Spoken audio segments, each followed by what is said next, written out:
बिगाड़ कर रख देने भाई और देते रहो पैसा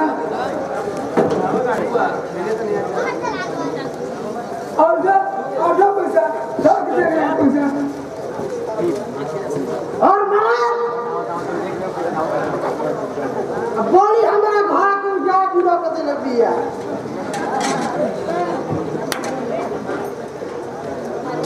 तो तू यही से पिया था हाँ पापा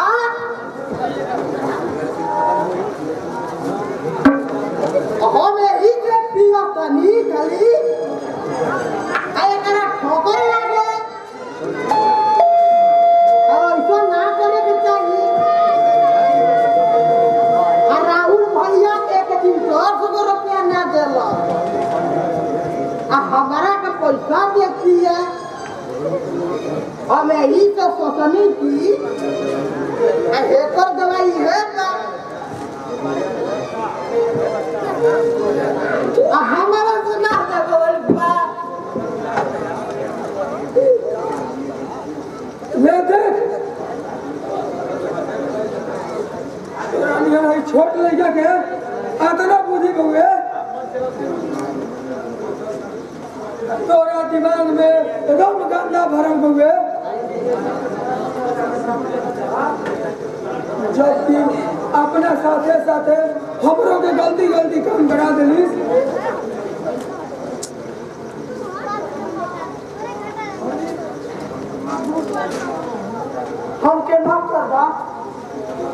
हमके माफ कर दा श्यामू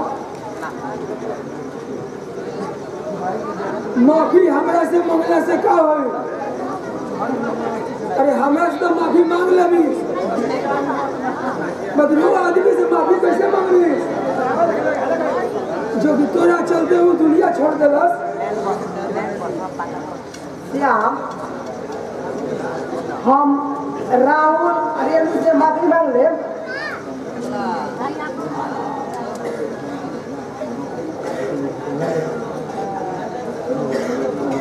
बाकी रहना से कहा मांगोगे हाँ रही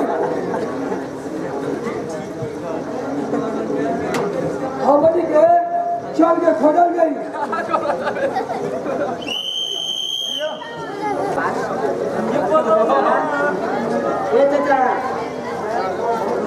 ये चाचा सुनत जाएंगे तो हो रात होते तो अब पूरा अपन शादी कर रहा थे जान इसलिए हम ले जाते हैं खाना बना के खिलाओ हाँ राहुल बेटा हम रेणु के शादी के बारे में सोचते रही दीदी के शादी के बारे में क्या सोच रहा हुआ है राहुल हमारे एगो दोस्त बड़ा जो कि बहुत धनी मनी लड़का है तो रेणु सुखी घर में चल गया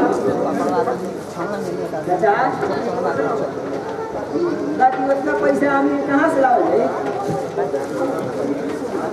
से देर देवन नहीं लड़का आई जाओ उतर तो राहुल दहेज एको पैसा ना लगी तो लड़का हमार दोस्त है जेकरा चलते हम अपने घर जात रही हम एक दो बार रेणु के बारे में भी बात कर रहे तो वो लोग कहलन तोहरा खातिर एको पैसा दहेज ना लगी बस लड़की बहना चाहिए सब तो ठीक है ना तैयारी कराओ जाओ हाँ राहुल अब तैयारी कर जाओ अब हम बाजार पर जाए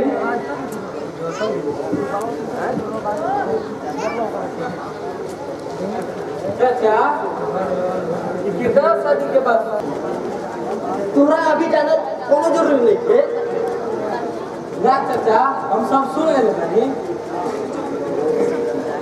सुनने पड़ू तो सुनो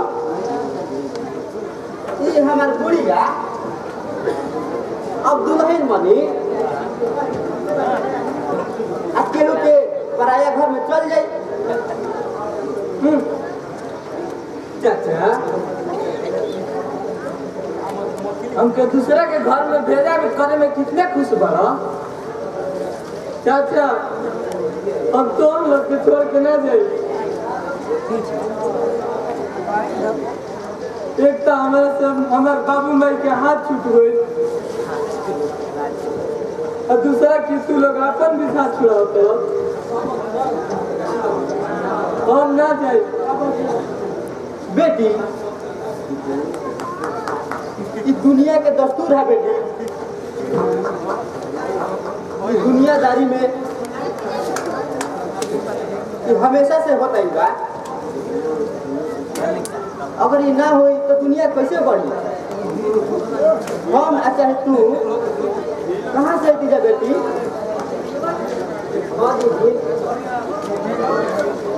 शादी के बाद चाचा अपन शादी कर ली जैसे कि चल जाएगी तो हम अपन के खियाई।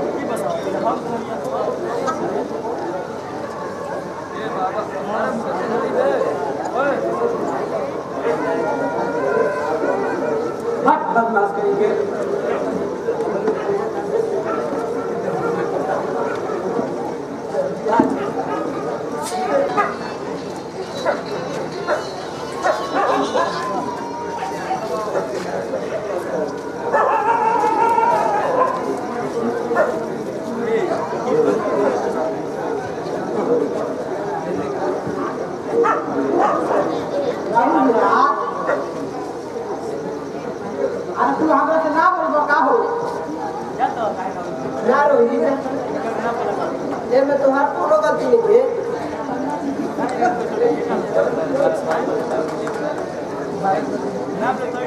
मोहन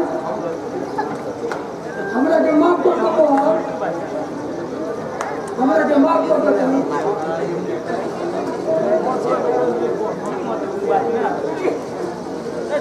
मोहन काका हमरे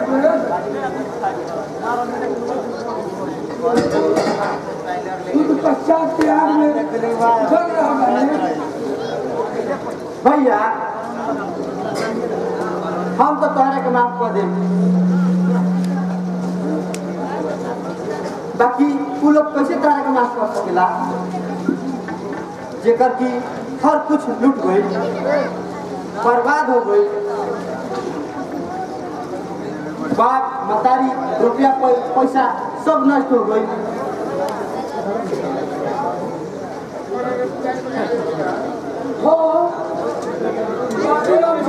चल बा न तो वो दुनिया का त्याग दूँ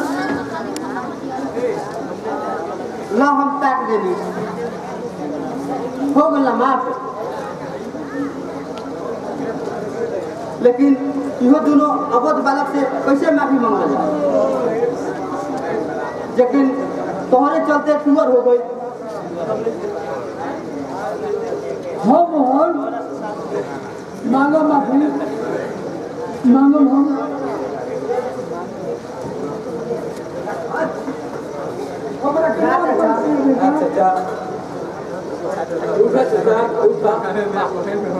चाचा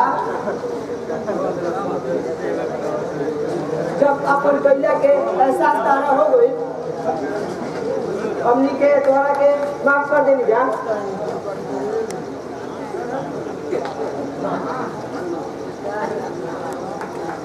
अब कभी कभी हम माफी हमरा के माफ कर देनी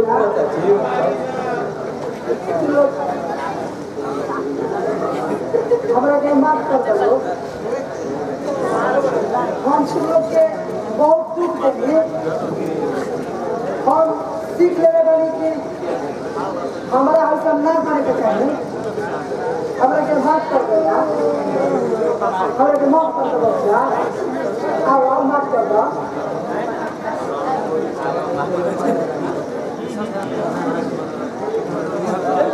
हमारे से तारा काम अभी मांगे के तू राहुल रेणु से मांगा तू तोहरा के माफ कर दिया जा तो सबे माफ कर दी। बेटा राहुल, बेटी रेनू, एक बार हमारा से ताक लगा। जैसे कि हम तोहरा के बहुत दुख दे गई, जो न चलते हमारे बेटा रोहित हमारे से बोलत तक नहीं थे। अब तोहरा जरा खातिर हम अपन जिंदगी उबिया रहा। ना बेटा के प्यार मिला, ना माई के प्यार मिला। बस एक बार गोदी में आ जाएगा।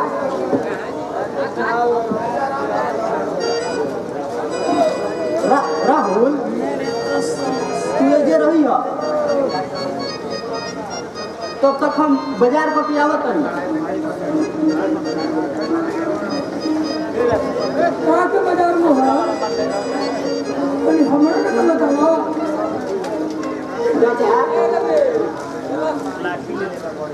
रेणु दीदी के शादी के बात सुना था।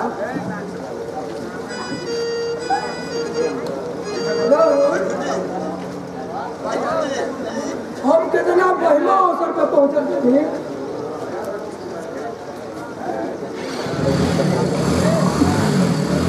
मोर ना है पैसा। ना ना ना भैया, तुम्हारा पैसा हम कबो ना ले मिल गई, फिर हुए पैसा हम ना ले। सब बार थोड़ा अरे सब बार इस नाटक के प्रथम दृश्य में ये हमारी सारी बच्चियां जो है आप लोगों को प्रार्थना प्रस्तुत की है। बहुत ही आनंददायक आप लोगों को लगा होगा। उन पर खुश होकर चंचल कुमारी,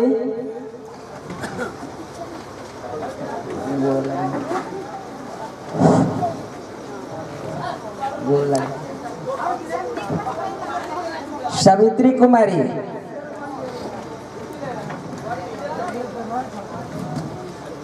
और इस मंच पर मेरे भाई छोटा भाई मुखिया प्रत्याशी मोनू चंद्रवंशी जी भी उपस्थित हैं। मैं चाहेंगे कि आप भी सहयोग करते रहिए। खुशबू कुमारी,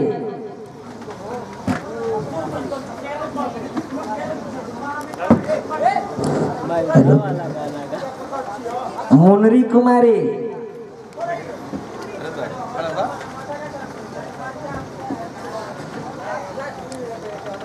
पुष्पा कुमारी,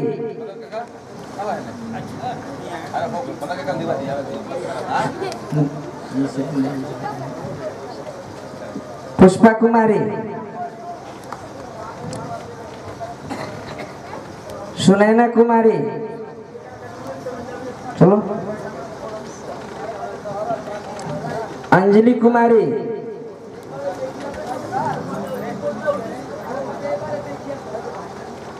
रीना कुमारी। छोटी छोटी बच्चियां जो है आप लोगों के सामने बहुत ही परिश्रम से प्रस्तुत की है। मेहक कुमारी,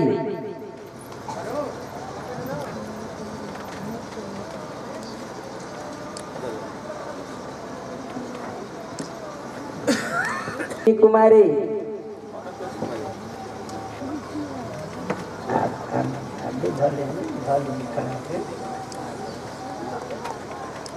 बेबी कुमारी,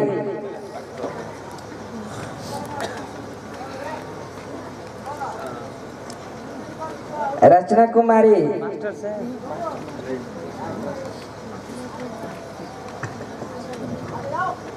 प्रीति कुमारी,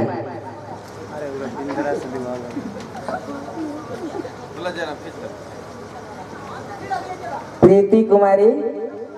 इन सभी बच्चियों को इस कार्यक्रम में अपने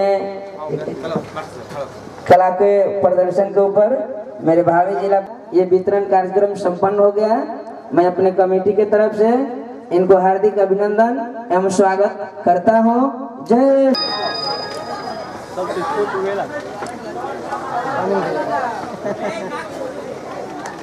शिरोमणि अमर रहे, संत रविदास जिंदाबाद, संत रविदास जी की।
जान हम मारतानी उड़ जा तुम जान बारू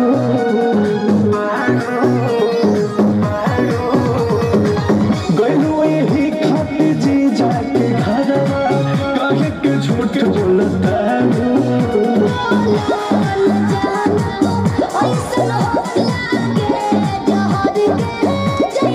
ओने तुहार निके फगुआ मनता इने फटत मोर छतिया बा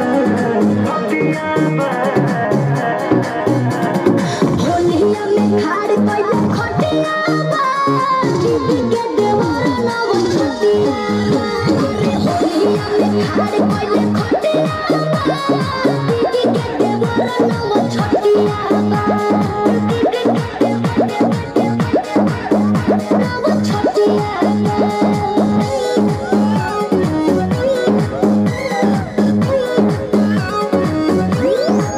संगे में हमारा तू खिललो खइलो 4 दिन में भुलइलो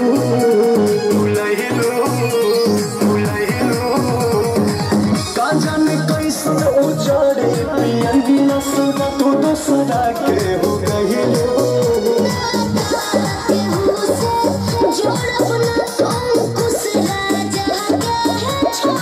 बारू फिदा हमारे मंच पर जितने भी आवश्यक आदमी खड़े हैं नीचे जाकर डांस का नाम लें क्योंकि हमारे इस मंच पर अभी कुछ कार्यक्रम बाकी है। हमारे इस मंच पर जितने भी अनावश्यक व्यक्ति खड़े हैं इससे नीचे जाएं क्योंकि अभी इस मंच पर कुछ कार्यक्रम बाकी है।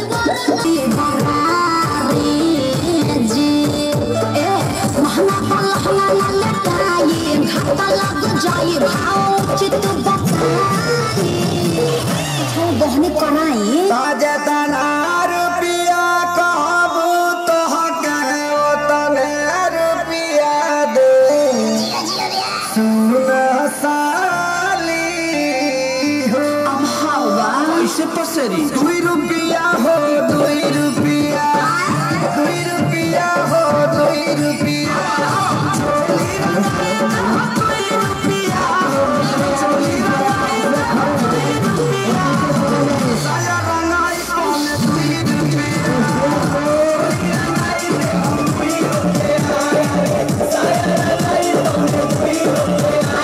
जितनी बेंजू पेरी तो खपे चुपा हिया से खोती जन बदला जना जाइया कि जाना वहाँ जाइया जी तो हटे तो सारा के धना वहाँ जाना वहाँ जाइया जी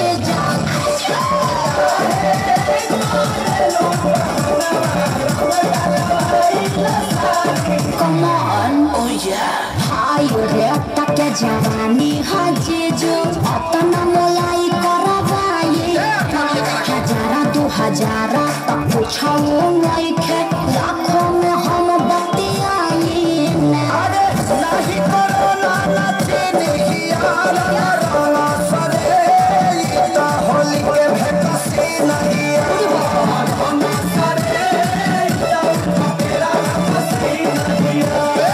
तो सब द्वारा जाके देखी वनिया रंग फेंके छिट्टा माला ना भेटाई अरे कहा आधा काठा लिख दे हवखे पूरा लिख दे बाकी डालब भर पे अरे खेत बेचवा बनबो का व्यास तो तहार का जाता 2 रुपया हो 2 रुपया 2 रुपया हो 2 रुपया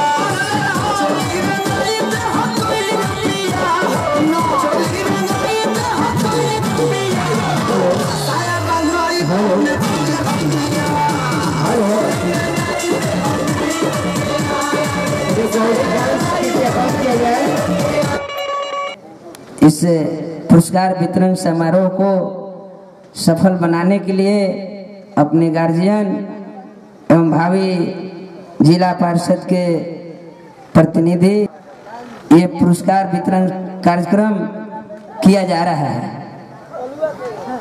आप तमाम लोगों से मेरी गुजारिश है,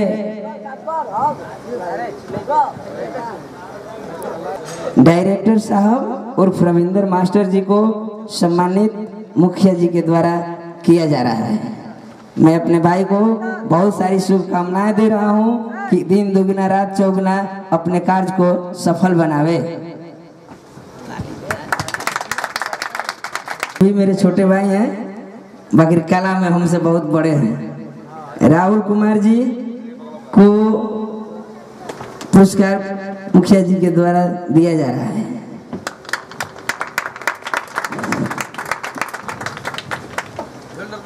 आइए। अच्छा अच्छा अच्छा बुलाया जाए। और मेरे मुखिया जी के द्वारा उनको भी सम्मानित किया जा रहा है। ये आप लोगों को प्रार्थना में बहुत ही सराहनीय कार्य करते रहते हैं। के लिए प्रार्थना से लेकर कलाकारों को भी सिखाते समझाते रहे, अब उनका रूप दर्शाए आप लोगों के बीच में। वीरेंद्र शाह जी एसपी का कार्य बहुत ही तत्परता से करते रहे और आप लोगों को दिखाते रहे। तो मेरे भाइयों को प्रेरित करते रहते हैं, उनको भी सम्मानित किया जाए।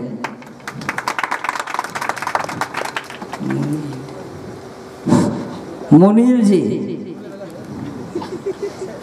जी जो एक सहयोगी है पूरे कलाकार के।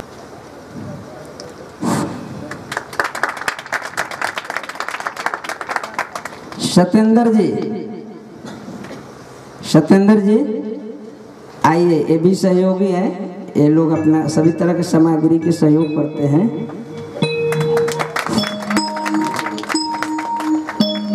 हीरालाल मामा, इनको मामा माने यहाँ के हैं, जो आप लोगों के बीच में बहुत ही अच्छे पर्दा के हटाना और खींच के लगाना इनका कार्य हुआ रखें और आप लोग उनका आनंद उठाए। एक बार जोरदार ताली लगा दीजिए। विकास मिस्त्री सूरजपुरा, विकास मिस्त्री जो ऑपरेटर है साउंड माइक प्रस्तुति को आप लोगों तक सुनने के लिए बाध्य करते हैं, ये विकास मिस्त्री जी। पप्पू जी ग्राम गोठानी के निवासी हैं। पप्पू जी ग्राम गोठानी सहायक ऑपरेटर।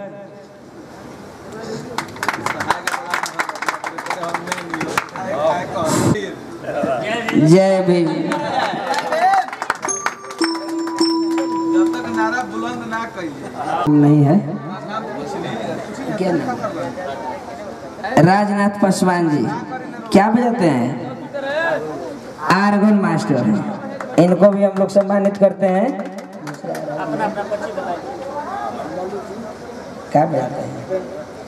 मल्लू जी जो बेंजू मास्टर हैं, इनको भी मेरे कमेटी की तरफ से सम्मानित किया जा रहा है। इनकी एक अलग कला है, लकड़ी समाज। धीरेन्द्र जी, अरे कला सब अच्छी होती है। धीरेन्द्र जी जो पैड मास्टर हैं और पैड से ही अच्छा गीत बजाते हैं। क्या बजाते हैं? ये मेरे सिकंदर जी भाई हैं जो नाल वादक हैं और बहुत ही सुरीली आवाज निकालते हैं और तमाम लोगों को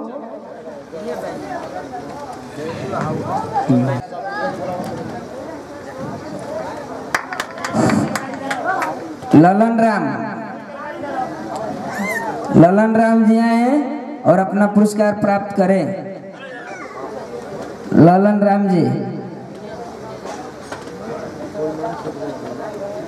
जितेंद्र, वाह लोगों का अभिवादन किए हैं। सुमन राम, एक सुमन राम, निर्मल राम, हेलो अर्जुन राम, आइए जल्दी जल्दी। अर्जुन राम स्टेज पर आने का काम करे। हाँ ये चाचा है। विकास कुमार,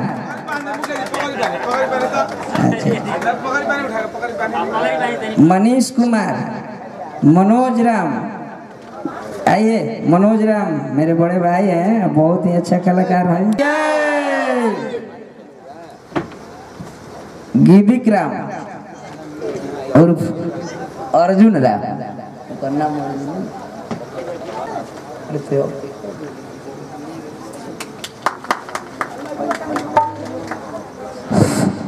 कलाकार के बहुत ही मशहूर कलाकार हैं। चलिए विजय कुमार राम जी, विजय कुमार राम,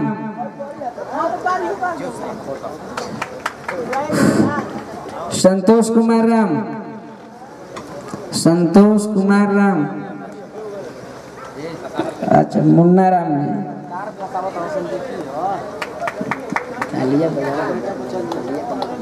जी, संतोष कुमार राम भाई हैं, बहुत ही रंगीन है आज।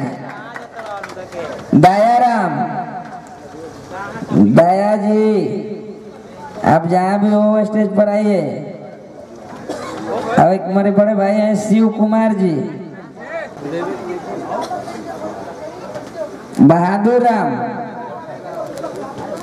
बहादुर राम प्रयास करने के लिए सहयोग है। मिथिलेश कुमार, मिथिलेश मिथिलेश भाई क्या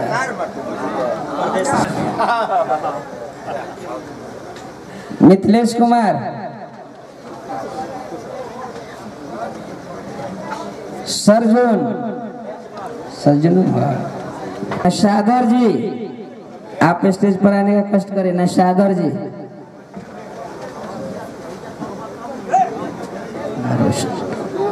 रोशन भाई वीडियो ऑपरेटर हैं, क्या है इनका नाम, वीडियो कैमरा संचालन करने वाले रोशन जी, आप कैसे लीजिएगा। एवं चाचा और भाई से मेरा निवेदन है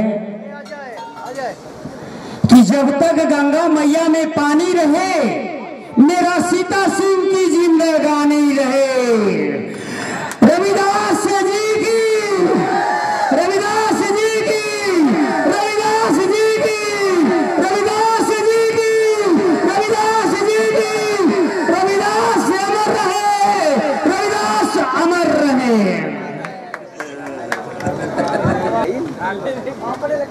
सुमित कुमार जो मेरे छोटे भाई हैं और बहुत ही अच्छा कलाकार है, ये आगे चल के होंगे, बहुत सहयोग करते हैं, इनको भी सम्मानित करें।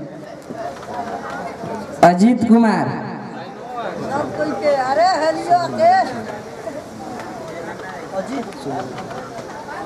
सुमन, सुमन कुमार, सुमन कुमार बहुत ही कलाकार हैं, दोनों दिन इनका कला का प्रदर्शन इन्होंने किया।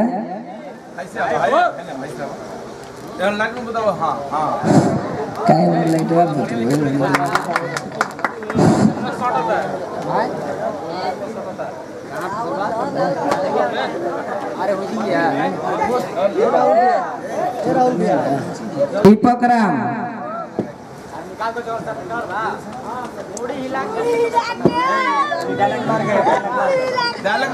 रवि राम, अरे मुड़ी हिला के दो, मुड़ी हिला के, मुड़ी हिला के सकी जय, हिला के। दीपक राम चलिए आइए।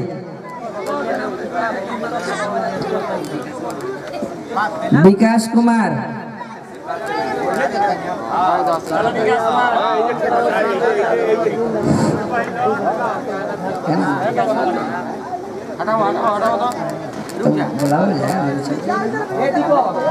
चंदन कुमार, चलो खुश रहा, खुश रहा।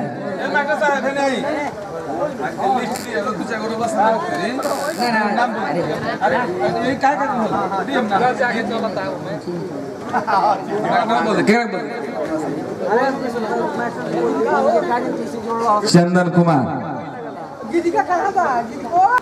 जाके अपना से देखो, तो अपना से देख के आओ जल्दी।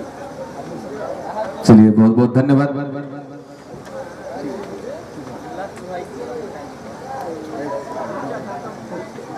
क्या नाम है? उज्जवल कुमार को सम्मानित करेंगे बड़े भाई शिक्षक अनिल कुमार जी। क्या नाम है? राकेश कुमार को सम्मानित करेंगे इस मंच के निर्देशक हमारे छोटे भाई मास्टर साहब रवि।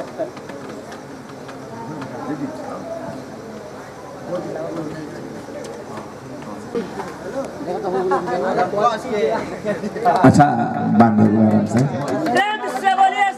रविदास भगवान की।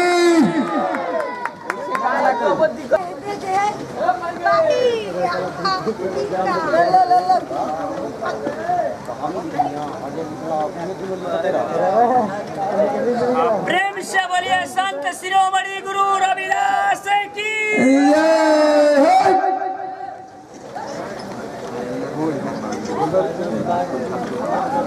जो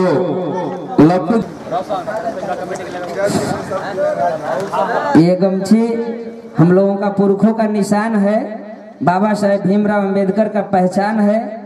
आज उन्हीं के देन है कि हम लोग इस कार्यक्रम को करते हैं। बाबा साहेब अमर रहे, बाबा साहेब अमर रहे। बाबा साहेब ने इसके बाद मैं हरिचरण जी से भी निवेदन करूंगा कि आप भी आवे, आपको भी इस कमेटी के सचिव के द्वारा जिन्होंने इस कार्यक्रम को सफल बनाने में अथक प्रयास किए हैं, जिनकी प्रशंसा करने में भी कम है। इसके बाद मैं अपने छोटे भाई हिम में बोर दिया जाए। बाबा साहेब के दिया हुआ हम लोगों के पास मंत्र है, शिक्षित बनो, संगठित रहो, संघर्ष करो। ये 3 मंत्र हम तमाम लोगों को छही रह जाते हैं ये।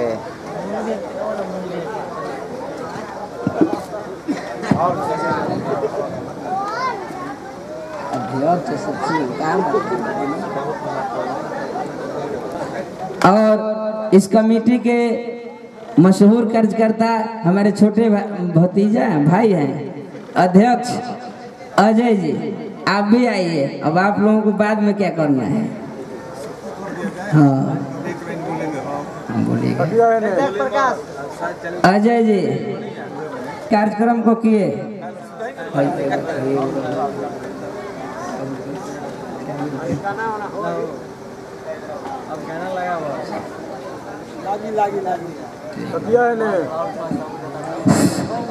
अब हम लोगों का जो कार्यक्रम है पुरस्कार वितरण,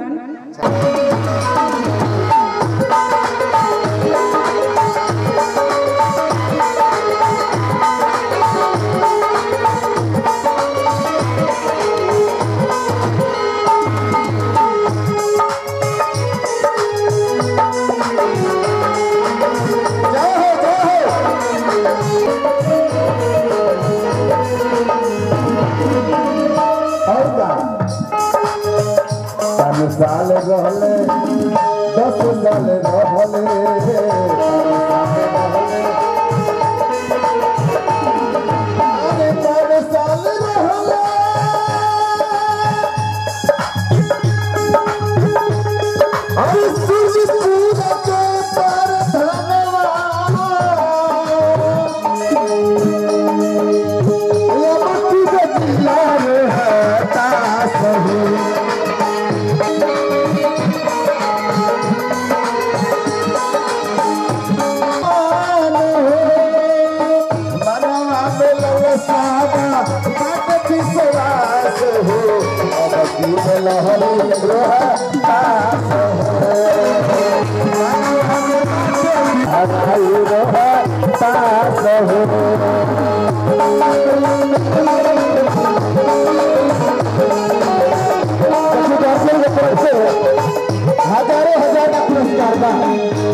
जोबन कहीं लाले लाल देख ली ही दीदिया तो हो जाई बवाल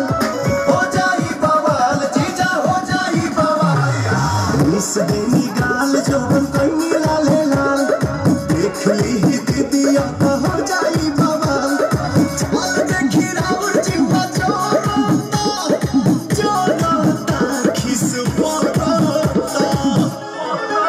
जबरी जीजा डाली जोड़ी रंगावा मोला हंगावा लसना सा जबरी जीजा डाली जोड़ी रंगावा मोला हंगावा लसना सा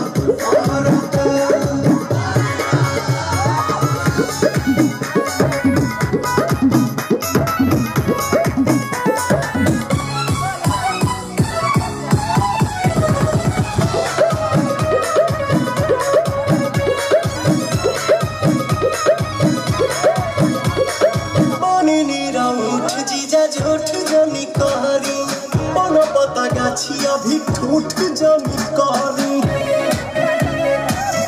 जीजा झूठ जमी करी गरी मोलमय वीर ऐसन रोहरता लहरता देह सिहरता जबरी जीजा डाली जमी रंगवा मुला हंगवा लसना सा करता जबरी जीजा डाली जमी रंगवा मुला हंगवा लसना सा करता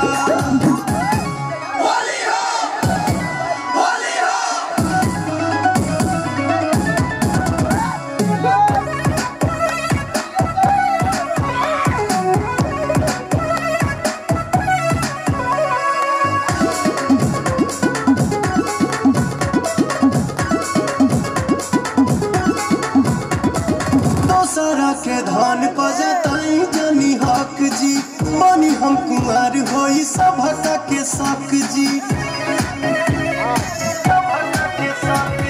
दोसरा के धन पजताई जनी हक जी बनी हम कुमार होई सभका के शक जी अमन दीपक छोटे पीछा करोता अरुण बिहारी जिया डरता जबरी जीजा डाली जमी रंगवा मुला हंगवा लसना सा करता जबरी जीजा डाली जमी रंगवा मुला हंगवा लसना सा करता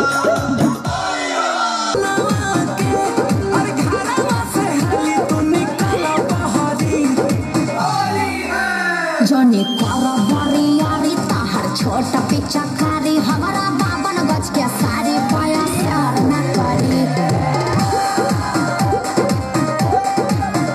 हमारा बाबन गज के साड़ी पाया सार न करी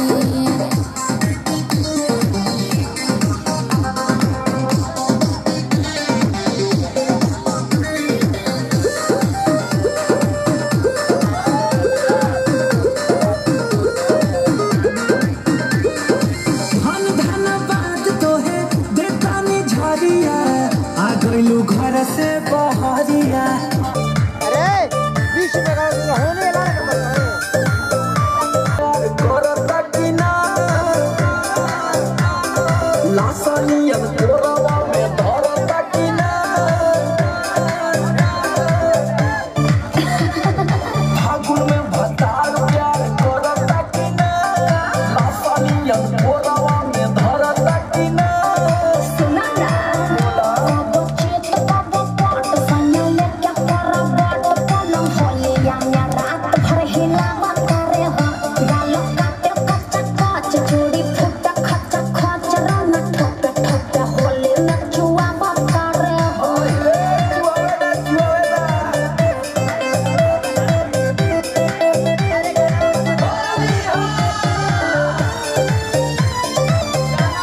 लड़का होली में उपास से सुता के चोर बाटे चलत नहीं खेपाता पानी कल बिलार नया नहर में धराता पेट भरे ना भूखा से सुतता लड़का होली में उपास से सुतता तो दूध में पुल के भाता चूसता लड़का होली में उपास से सुतता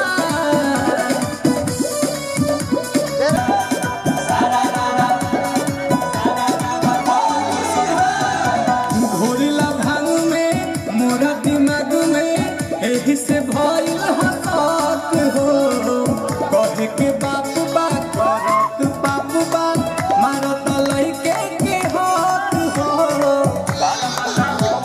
ऐसन केहू के बाप होला घोरला भांग में मोरा दिमाग में एही से भइल हसत हो कहे के बाप बा करत बाप बा बिजता लइके के हाथ हो पानी कोन लागी हाया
टेम्पू के